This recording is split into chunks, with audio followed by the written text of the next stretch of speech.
memperhatikan sunnah dalam bertakbir.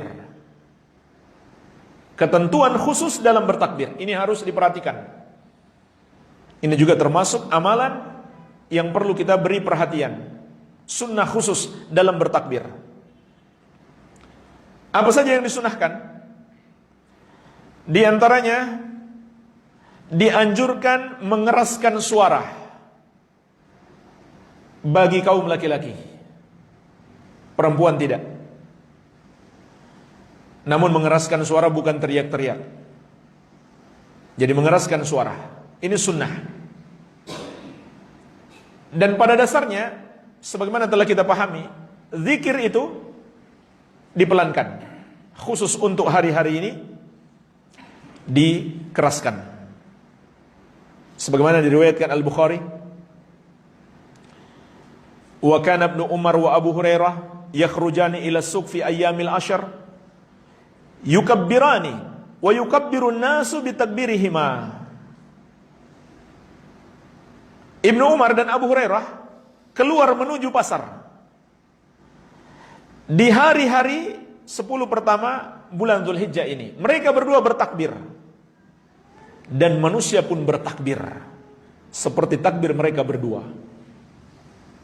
Ya, sampai-sampai disebutkan dalam riwayat yang lain, pasar itu seperti bergetar dengan adanya takbir kaum muslimin di 10 hari pertama di bulan Dzulhijjah ini. Ini mungkin termasuk as-sunanu al-matrukah, sunnah-sunnah yang banyak ditinggalkan oleh kaum muslimin.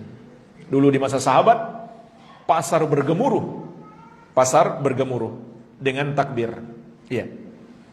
Kemudian ketentuan yang lain, sunnah yang lain yang harus diperhatikan dalam bertakbir adalah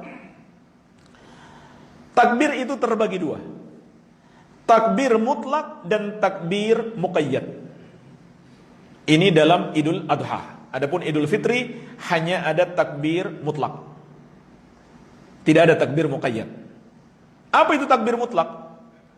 Takbir yang dibaca kapan saja tanpa terkait dengan waktu. Maksudnya waktu sholat. Kapan saja, di mana saja, di pasar, di rumah, di kendaraan, di masjid, dan lain-lain.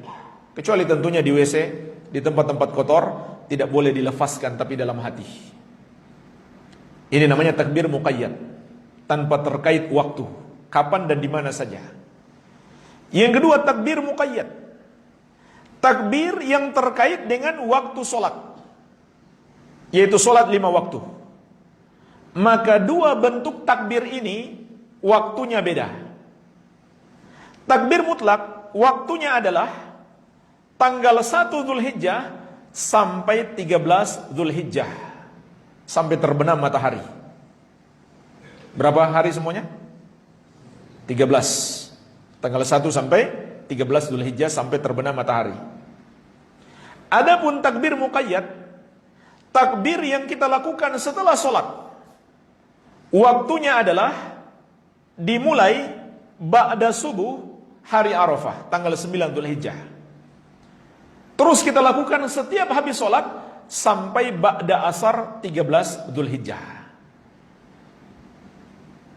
Maka di hari-hari itu setiap habis sholat kita bertakbir.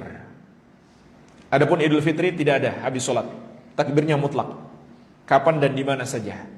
Tidak ada pengkhususan habis sholat. Dan waktunya pun lebih singkat. Mulainya sejak terbenam matahari terakhir Ramadan sampai mulai sholat Idul Fitri, kita hentikan takbir. Adapun waktu Idul Adha panjang. Jadi itu pembagian waktunya, mutlak dan muqayyad. Iya. Begitu pula ini disunahkan bagi selain jamaah haji. Adapun jamaah haji, yang disunahkan untuk mereka adalah memperbanyak talbiyah. Jadi bukan memperbanyak takbir, tapi talbiyah. Labbaik Allahumma labbaik, labbaik la syarika lak labbaik, innal hamda wan ni'mata lak wal mulk la syarika lak. Nanti masuk tanggal 10 Dzulhijjah, ketika melempar jamrah Aqabah, barulah mereka dianjurkan memperbanyak takbir. Adapun sebelum itu mereka memperbanyak talbiyah. Tapi boleh mereka padukan dengan takbir, namun talbiyah lebih banyak. Dan jemaah sekalian, kata Syekh Ibn Baz rahimahullah, ketentuan pembagian takbir mutlak dan muqayyad ini berdasarkan ijma' sahabat. Ini disepakati oleh para sahabat radhiyallahu taala anhum ajmain. Baik. Kemudian jemaah sekalian, di sini ada beberapa kesalahan yang perlu kita ingatkan. Termasuk mengada-ada dalam agama, tidak dicontohkan oleh Nabi SAW bertakbir secara berjamaah. Misalkan dipimpin oleh seorang, lalu diikuti oleh jamaah, atau dengan membentuk sebuah kor, satu suara. Maka ini tidak dicontohkan oleh Rasulullah SAW.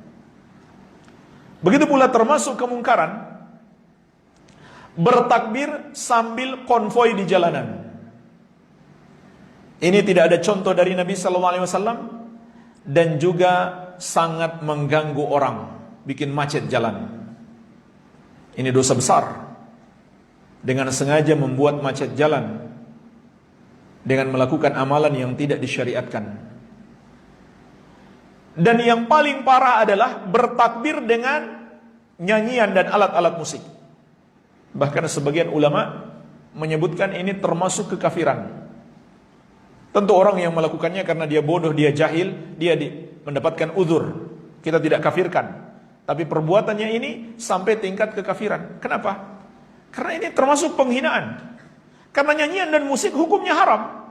Bagaimana mungkin seseorang bertakbir mengagungkan Allah sambil berbuat maksiat? Ini termasuk kemungkaran yang besar yang banyak dilakukan hari ini. Iya. Kemudian jemaah sekalian, lafaz takbir tidak ada lafaz khusus dari Nabi sallallahu alaihi wasallam. Hanya saja diriwayatkan dari sebagian sahabat, diantaranya dari Ibnu Mas'ud radhiyallahu anhu. Dikeluarkan oleh Imam Ibnu Abi Syaibah dalam musannafnya dan disahihkan oleh Syekh Al-Albani. Takbir yang diucapkan Ibnu Mas'ud adalah Allahu Akbar, Allahu Akbar. La ilaha illallah, wallahu akbar, Allahu akbar, walillahil hamd. Jadi Allahu Akbarnya 4 kali, 2 sebelum la ilaha illallah, 2 setelah la ilaha illallah. Tapi setelah la ilaha illallah ada tambahan huruf waw, wallahu akbar. Kemudian ditutup dengan walillahil hamd. Kalau ada yang membaca 3 di awal, tidak mengapa insyaallah. Karena kata Syekh Ibnu Utsaimin rahimahullah, di sini terdapat keluasan disebabkan tidak ada dalil khusus dari Nabi sallallahu alaihi wasallam tentang lafaz takbir. Baik.